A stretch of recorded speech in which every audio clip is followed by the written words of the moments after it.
Sa liwat mayong aga, may pamangkot ako bago ko mag-umpisa sa mensahe. How much do you need to earn God's praise? Pilagid ang aton nga kinahanglan para maangkon ta ang pagdayaw sang aton nga Dios. Ang tema naton sa subong nga bulan sang July amo ang the value of one. Tun-an naton kung pila ang bili sang isa. Actually, sa sining istorya, the parable of the talents sa may Matthew chapter 25, ang kinahanglan malang naton nga talent para dayawon kita sang Dios, isa lang. One is enough kung tutuman naton kag ihimayaon naton ng Dios, we can earn God's praise. Okay, sa liwat magatindog kita, kag basahon naton ang aton nga text sa may Matthew 25, verse number 14 and 15. Basahon ta ini isang dungan. Ready? Read. For the kingdom of heaven is as a man traveling into a far country, who called his own servants and delivered unto them his goods. And unto one he gave 5 talents, to another 2, and to another 1. To every man according to his several ability, and straightway took his journey. Before we start, mga muyo kita, nay. Amay namon nga langit nun, nagapasalamat gid kami sang ini nga adlaw. Kung sa diin may opportunity kami nga magsimba sa imo, kag magpamati sa imo balaan nga pulong. Makapamati Ginoo sang imo nga laygay, kag mensahe Ginoo para sa amon nga kabuhi. Sa masunod naman Ginoo nga mga inadlaw. Buligi kami nga maintindihan gid namon, kag makaangkon kami sang heavenly blessings Ginoo halin sa imo nga pulong. Patawara kami sa amon nga mga sala, make us worthy to receive the blessing of your word. And also Lord, gamitang imo kubos nga alagad sa pagpatpat sang sining nga pulong kag mensahe. Pakamayuhon mo ang tagsa-tagsa nga kami Ginoo ma-apply gid namon ang imo nga pulong sa amon nga mga kabuhi. This all we pray in Christ's name. Amen. Magapong ko ang tanan palihog.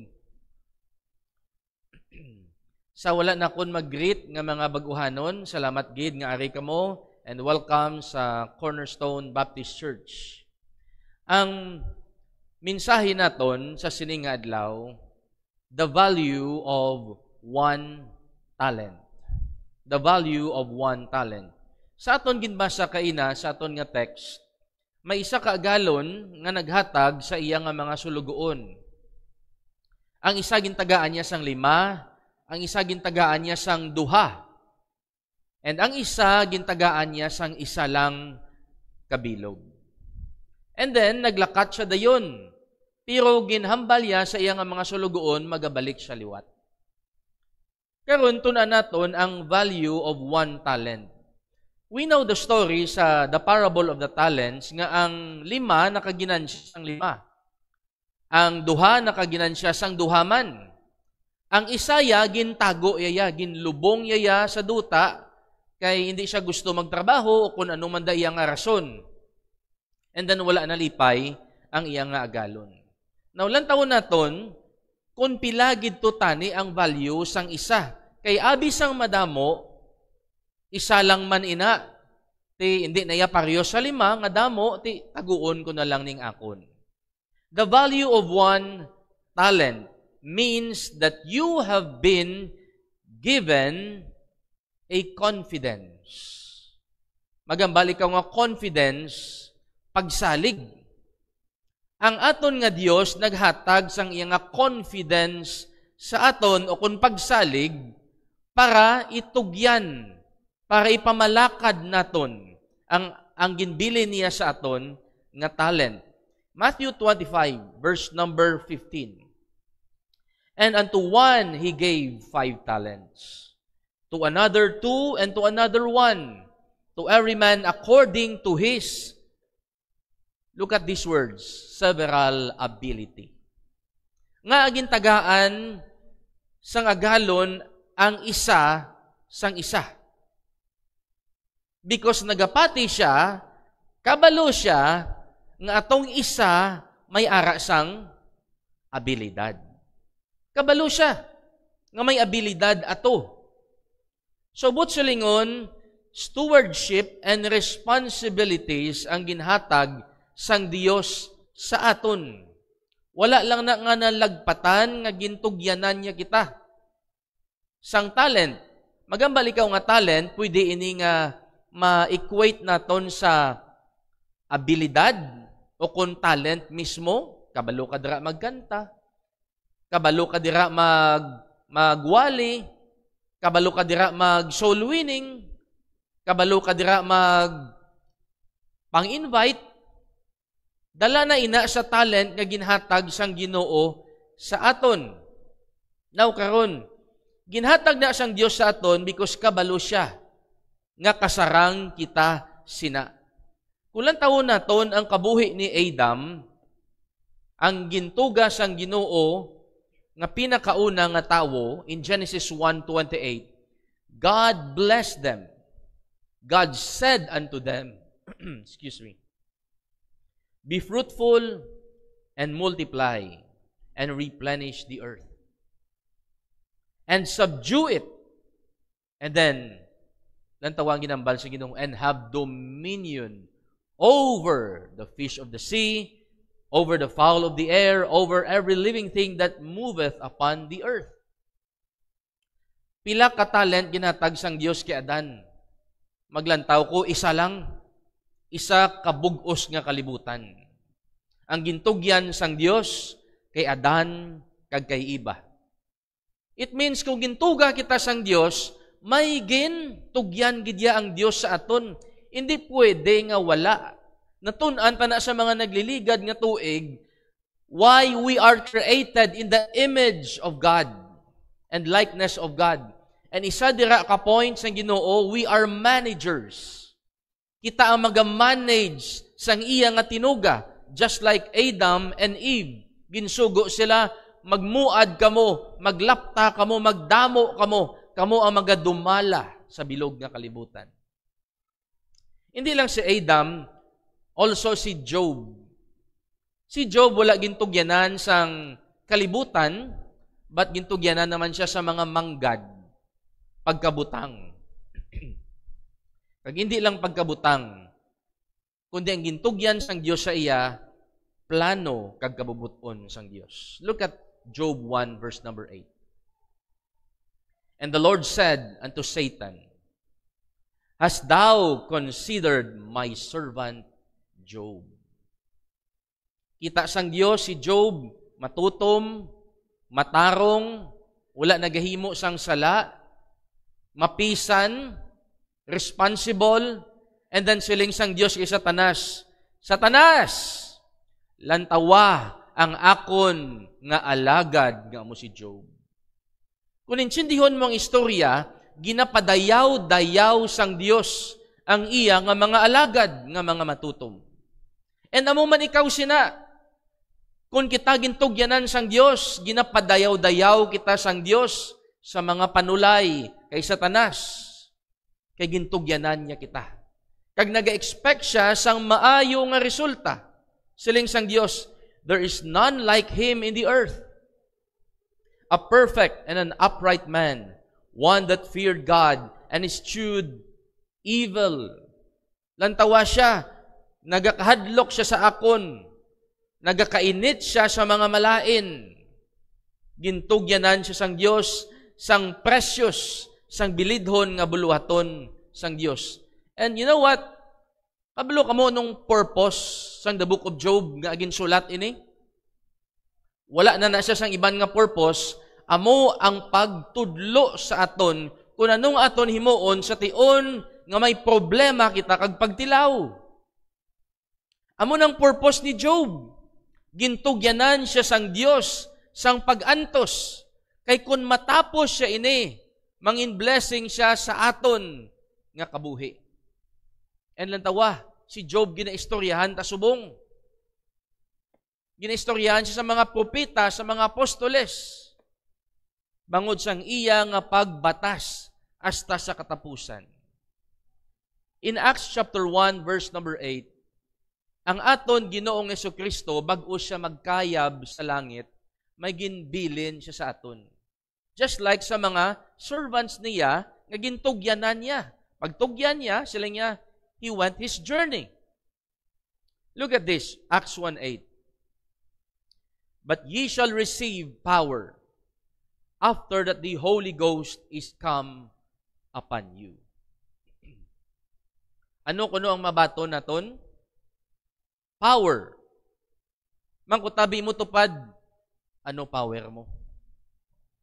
Siling sa Bible, may power kay. Si Mutay sabi. Siling sang Ginoo naton, makabaton kamo sang gahom. Ang word nga power in Greek ginatawag nga dunamis. It means strength or ability or miraculous power. Abilidad nga halin sa balaan nga espiritu. Di bala pagbaton ta kay Jesus kung tutuod kita nga anak sang Dios? Ano dayon ang ginatagya sa imo? Holy Spirit. Ang Holy Spirit nga dira na magahalin ang ability nga ginhatag sang Dios sa aton. When you have the Holy Spirit of God, you have everything you need. Siling sang Old Testament, not by power, not by might, but by my Spirit, saith the Lord.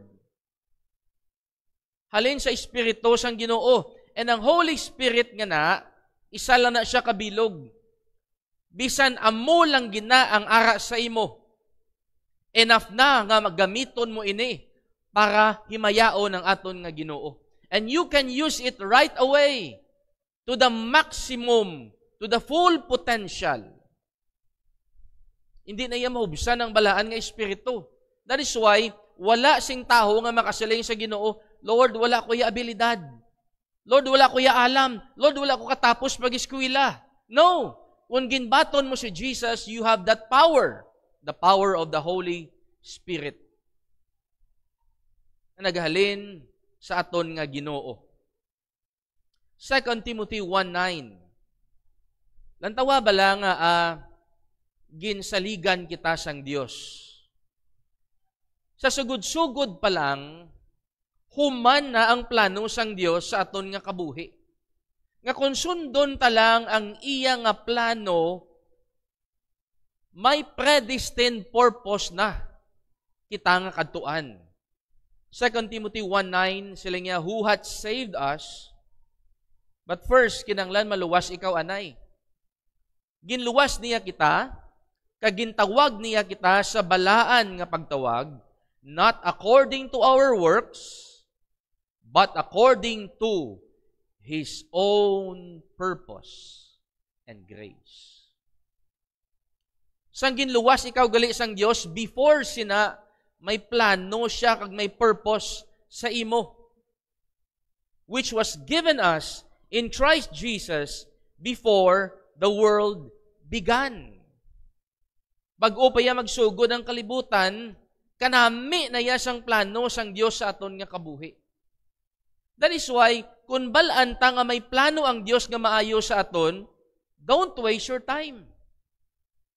Kung kita nagapangabuhi, gintagaan kita 80 anyos, 70 anyos, o kung 60 years, iban sa aton, hindi gani kalambot 60 or 50 abi. So dapat, in application, hindi ta pag-uyangan aton nga tsimpo. Hindi ta pag-uyangan aton nga talent. Hindi ta pag-uyangan aton nga pain. Iba ng imo nga sufferings. Kinanglan gamiton ina sang Dios sa iya nga kaymayaan. Hindi ta pag-uyangan aton opportunity nga mag-grow kag makilala naton ang aton nga Ginoo. Don't go to the wrong direction sa imo nga kabuhi. May predestined kita nga kadtuan nga ginhimo sang aton nga Ginoo. May classmate ko bala sang una, sang high school kami, nanugunan gid ko sang iya nga kabuhi because sa high school kami ti pigado kami yan, ahaw-ahaw ka lang kabakal sang imong nga rubber shoes kiti maghampang kami na sa basketball.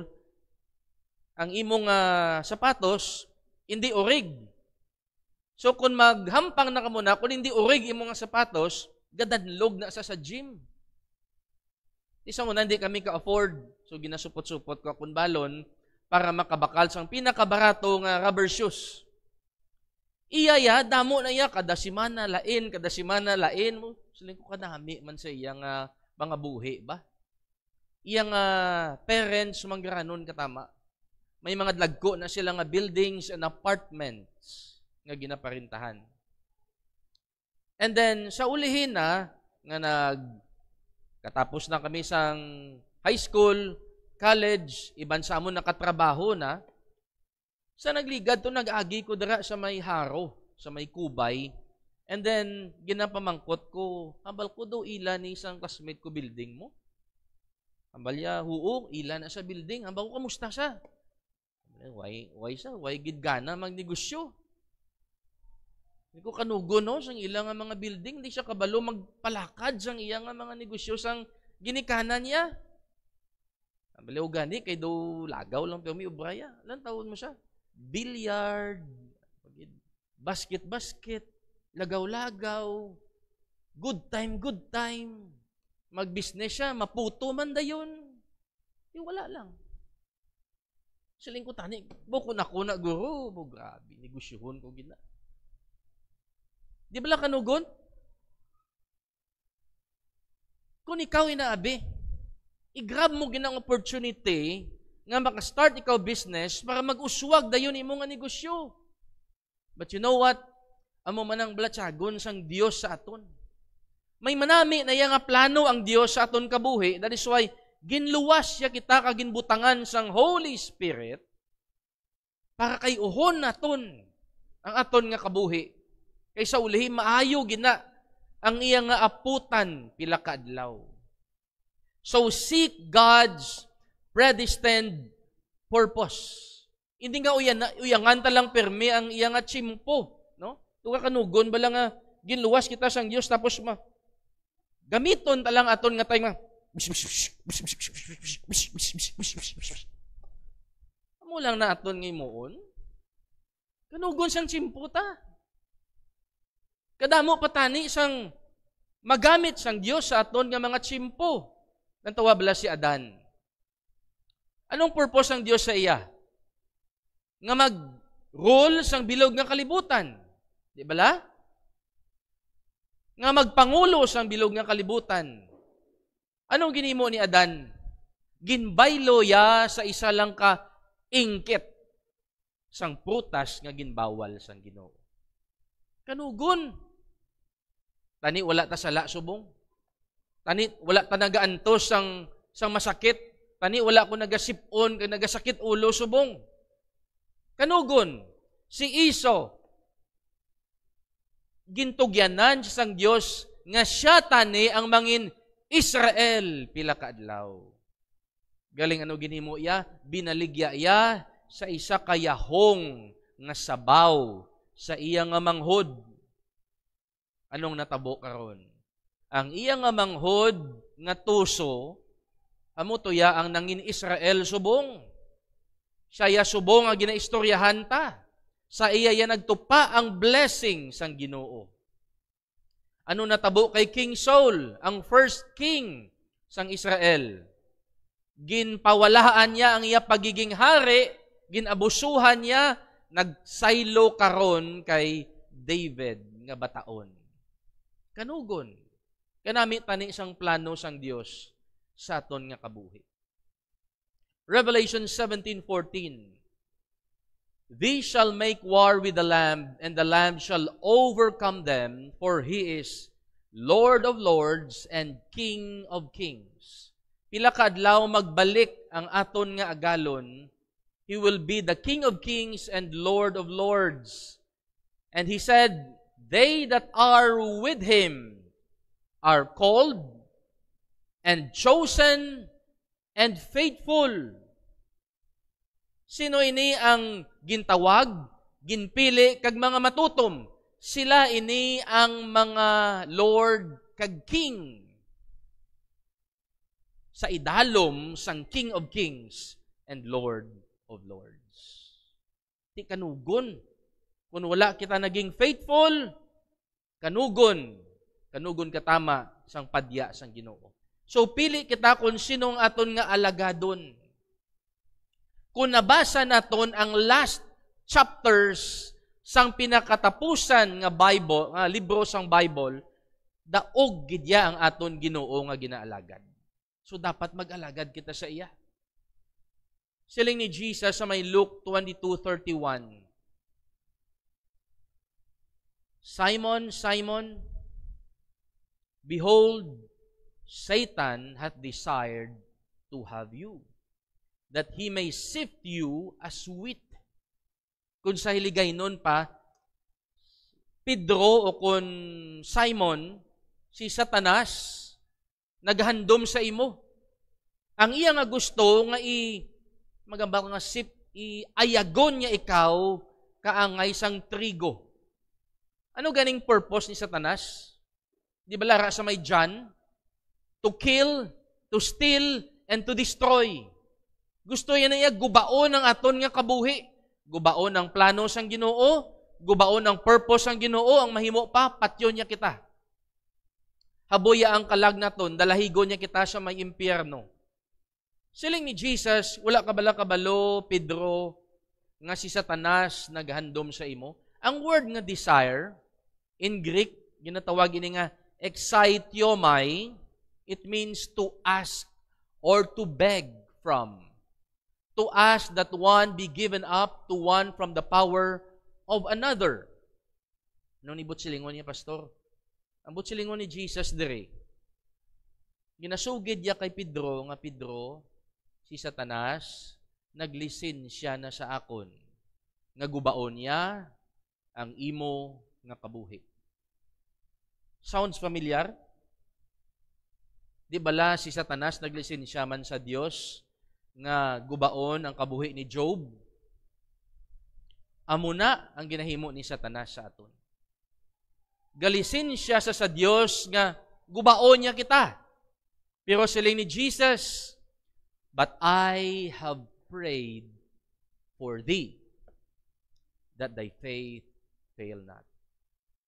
Ang gusto yan ni Jesus, nga kita, hindi kita mapaslaw, bisan atakihon kita ni Satanas. Bisan hingabuton kita ni Satanas, gusto ni Jesus nga hindi maguba ang aton nga kabuhi. Because nagasalig siya sa imo, nagasalig siya sa akon, nagasalig siya sa aton tanan. Amo na gintugyanan niya kita sang isa katalinto.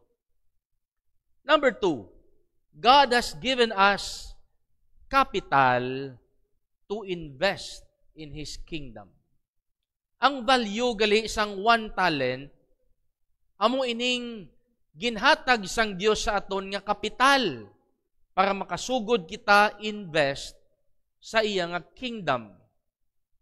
Verse number 15, Matthew 25, and to one He gave 5 talents. Ang aton nga Dios naghatag sa aton. Naghatag siya nga wala sing bayad. So it means God invested in us. Pero bag-o ang Dios maghatag sa aton sa sinang talent, may ginbaydan siya. Anong ginbaydan niya? Aton sala. May utang kita eh.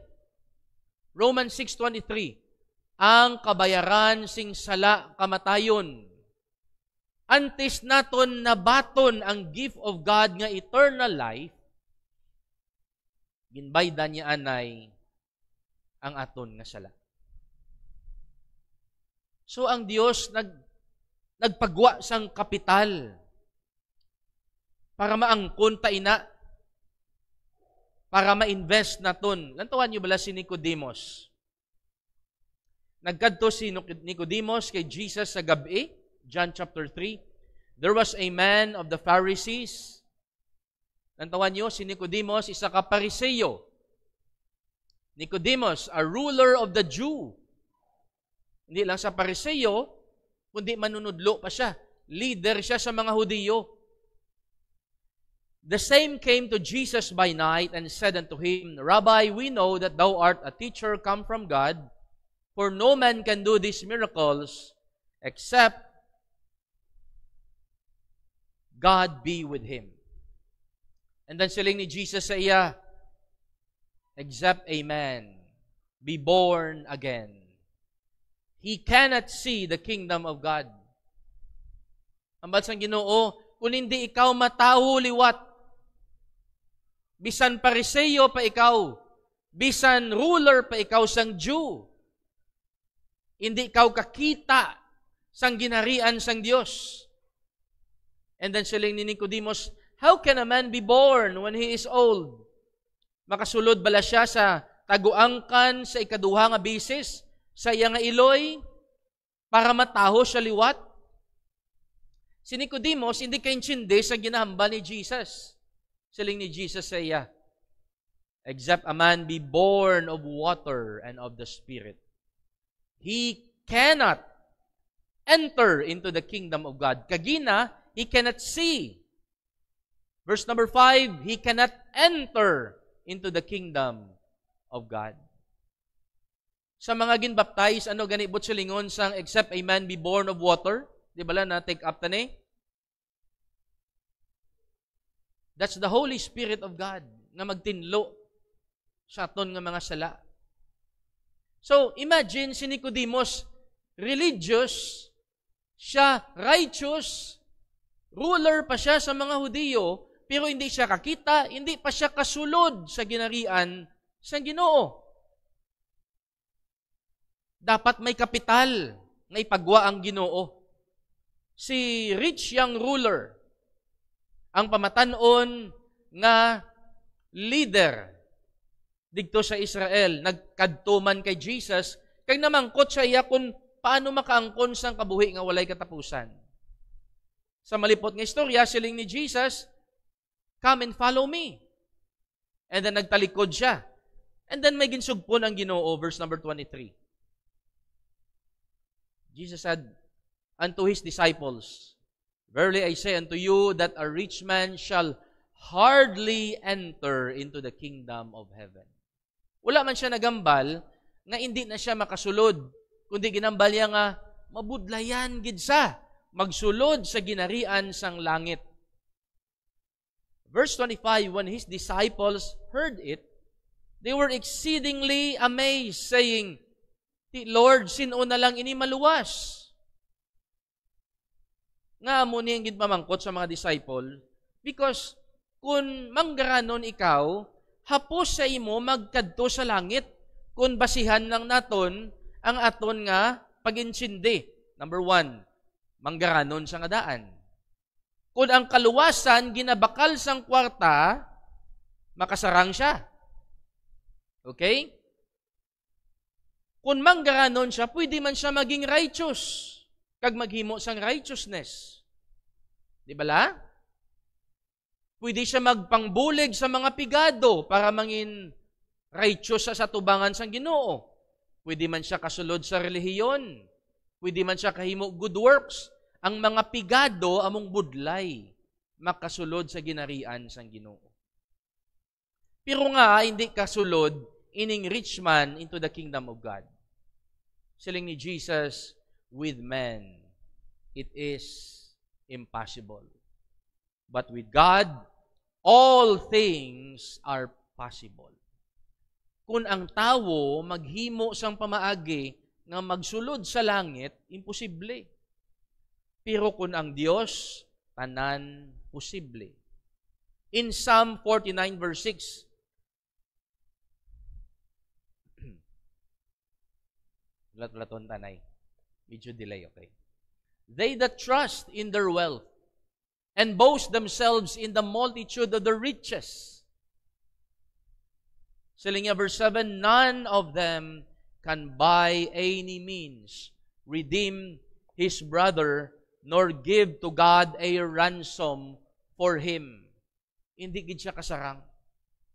Magtubos sang iyang nga utod. Why? For the redemption of their soul is precious. Mahal ang pagtubos sang kalag. and it ceases forever.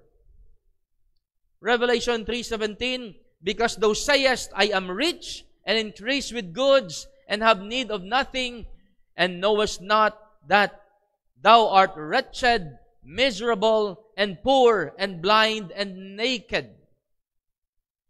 Amo kita sinigali, amo ning aton sitwasyon sa tubangan sang aton nga Dios. Amo na nga hindi kita kasarang magbakal sang aton nga kalag. Anong ginhimo sang Ginoo? John 3:16. For God so loved the world that He gave His only begotten Son. Anong ginkapital sang Dios? His only begotten Son. That whosoever believeth in Him should not perish, but have everlasting life. Ang iya anak, among ginhatag ya, para maangkon ta inang one talent, that Holy Spirit nga magpuyo sa aton nga kabuhi, kag magsugod sang bag-o nga kabuhi. Verse 18, He that believeth on Him is not condemned, but he that believeth not is condemned already, because he hath not believed in the name of the only begotten Son of God. Isa lang gali ang pamaagi, ang iya bugtong nga anak. His name is Lord Jesus Christ. So you know His name? Jesus, God my Savior. Christ means the only one. And Lord means the Master. The Master. So, kung ginhatag sang Dios ang iya only begotten Son, hindi gali pwede nga pasapayan talang ang pagbaton kay Jesus. Amo na mambal ang iban. Batunon lang si Jesus, maluwas ka na dayon. Ang question ko amo ni. Ginbaton mo nga siya ang Dios mo kag manluluwas? Ginbaton mo nga siya langgid isa ang imo nagaisahanon nga manluluwas? Ang iban di nakabaton eh. Ang iban niya, gapati sila nga si Jesus manluluwas, pero may manluluwas pagin sila nga iban. Ang ilang relihiyon, ang ilang nga mga santos, ang ilang nga kwarta. But sa lingon, wala mo ginabaton si Jesus nga Christ. Ginabaton mo nga siya ang agalon sang imo nga kabuhi. Kung ginabaton mo ini nga tatlo, kung masunod ikaw sa iya, nga kabubuton, amo ina, mapirmahanay kamo, nga bata ya ka, and then Dios mo sa. Maklose ang deal, mangin anak ikaw sang Dios. Amo na ang butsilingon sang pagbaton sa aton nga Ginoo para maluwas ikaw. Kay kanugon sang kabuhi ni Jesus, kung langulanguhan talang nga mambal kita, nagbayaw na ko to sang kamot kung ginbaton ko na sa. Pero wala kagali nagbaton sang butsilingon sang iyang ngalan. So butsilingon, wala na close ang deal nga maluwas ikaw, kag mangin anak ikaw sang Dios. Ano ang value sang one talent? The value of that one talent is the celebration He prepared pila ka adlaw. Selebrasyon nga ginaman sang Ginoo, sang bongga-bongga nga selebrasyon. Nadumduman ko bala sang una. Amo ni nang naintindihan ko kung nga agalain ang buot sang Ginoo because sang tion nga kasal kami ni Ma'am Adele, nag-prepare kami sang medyo masarangan man namon nga dubongga gamay. Ti balaan mo naman kun hotel, ang kada ulo may bayad na, di ba? Ginaisip na kung shin ka mo kabilog, ang isa sina, pila na ganibilihan, di lang bagang balon. And then, nabayad ikaw sa wedding coordinator, mabayad ikaw sa pagkaon, mabayad ikaw sa mga picture, mga video. Damo baydan. Karon, sang ginkasal na kami, ara na to, galabaliog mo, wala to kakadtuhaw, kung giniisip to sa ginbaydan na to iya to nga. Uy, may nagkadto, nagpuli dayon. Nagpuli sa dayon.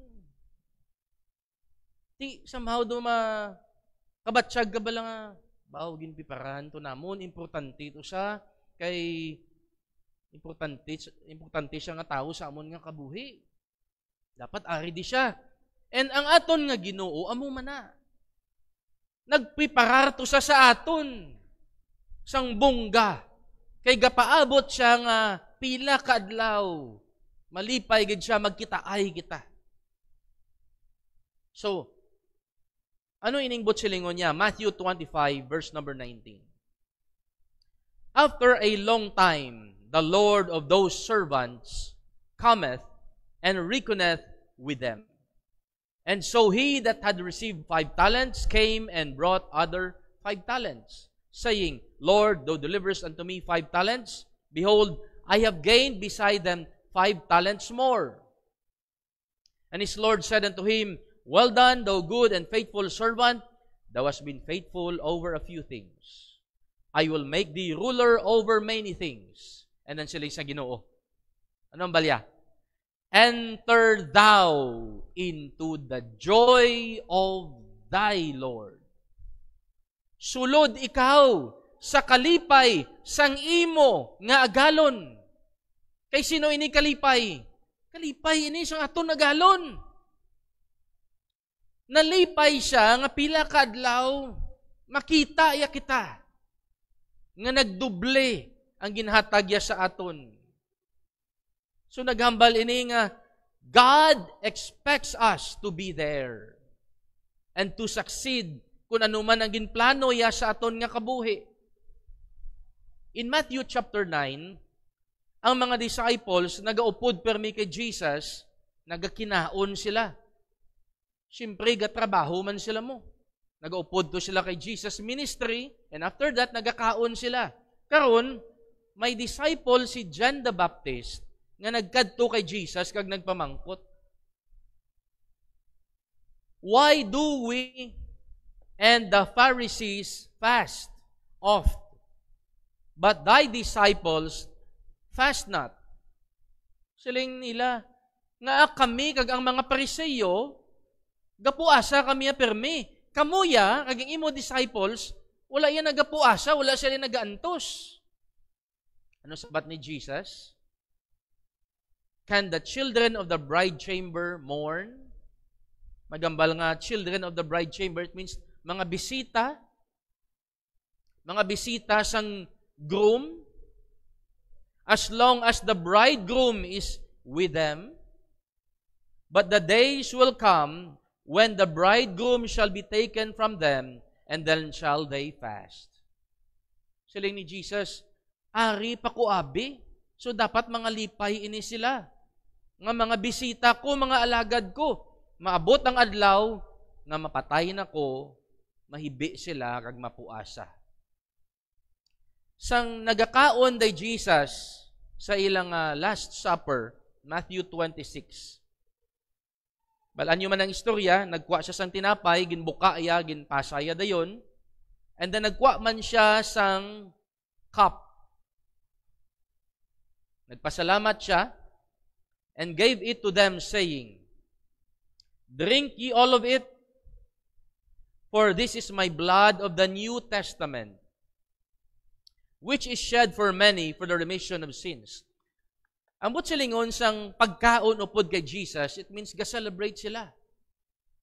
Pero ang balde ni Jesus, imna nyo ining cup, kay amo ining akon dugo para sa pagbayad sang inyong mga sala. But I say unto you, I will not drink henceforth of this fruit of the vine until that day when I drink it new with you in my Father's kingdom. Siling ni Jesus, pero ako, hindi ko ni pag-imnon. Imnon ko ini kung magbalik na ako sa ginarian sang akon nga amay. Sano ina? Sa iya second coming. Sa millennium. Ang silingon din ni Jesus, that Jesus will continue celebrate with them in the millennium. Magkitaay sila liwat. Look at Matthew 19:28. Pangako ini ni Jesus sa ila.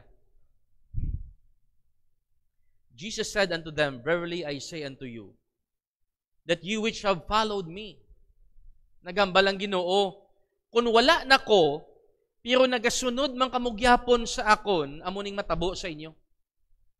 In the regeneration, sanoy na?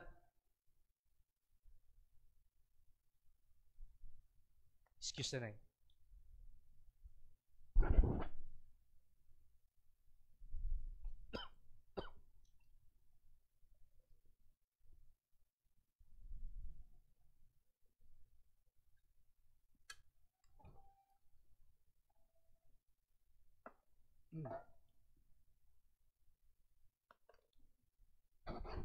Check.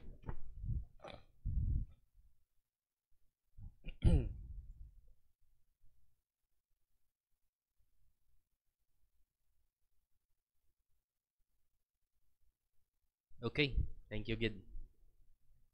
Sila nga in the regeneration, when the Son of Man shall sit in the throne of His glory, He also shall sit upon 12 thrones. Sila nga magbalik ako sa akon ngay maya,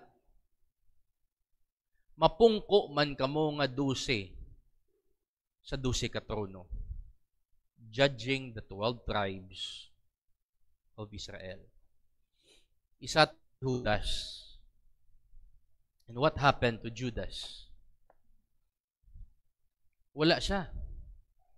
Butsulingon, pagbalik sang Ginoo, wala si Judas. Pero may bangko to siya tani. Galing wala yagin sige. Excuse na.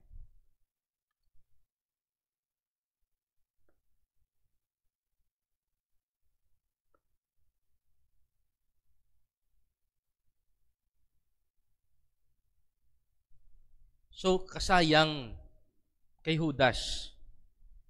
Kaya wala siya nagpadayon. Wala iyagin accept ang forgiveness, repentance and forgiveness na gina-offer sa Ginoo. Gintapos siya iya nga kabuhi. Ginpalagyuhan niya ang consequence. Verse 29. And everyone. So, in verse 28, he was talking sa 12 disciples. Verse 29, nag-istorya siya sa aton. Sala niya, kag siya tagsa ka isa. Dala na da ikaw kag ako, that hath forsaken houses, or brethren, or sister, or father, or mother, or wife, or children, or lands, for my name's sake. Pila ang ginsikway naton para sa ngalan sang aton nga Ginoo. Panumduma abi mga abyan. Ano abi ang ginsikway ta para sa ngalan sang aton Ginoo? Ginsikway ta aton bisyo? Ginsikway ta aton nga mga handom sa kabuhi? Ginsikway ta aton nga propesyon? Ginsikway ta aton nga mga oras inadlaw para sa ngalan sang aton nga Ginoo? Siling ni Jesus, para ini sa ila nga nagsakripisyo. Anong balya? Anong ibalik ya? Shall receive 100-fold and shall inherit everlasting life. Sila niya, way labot nga may reward ka mo, may kabuhi nga wala katapusan pa kamo nga daan. So, eternal life, ara na ginhatag sa aton, then ang rewards, grabe. So, mga utod, kung may isa ka lang katalent nga gintutukan, kagintutuman sa Ginoo, pila ang balik niya sa imo? Isa kagatos. Isa kagatos. And then sila niya, pero sa sinang adlaw, many that are first shall be last, and the last shall be first. Ang una-una gid pila ka adlaw ara sa punta-punta. Pero ang sa punta-punta subong pila ka adlaw ara man sila sa una-una. So patapos-tapos gali.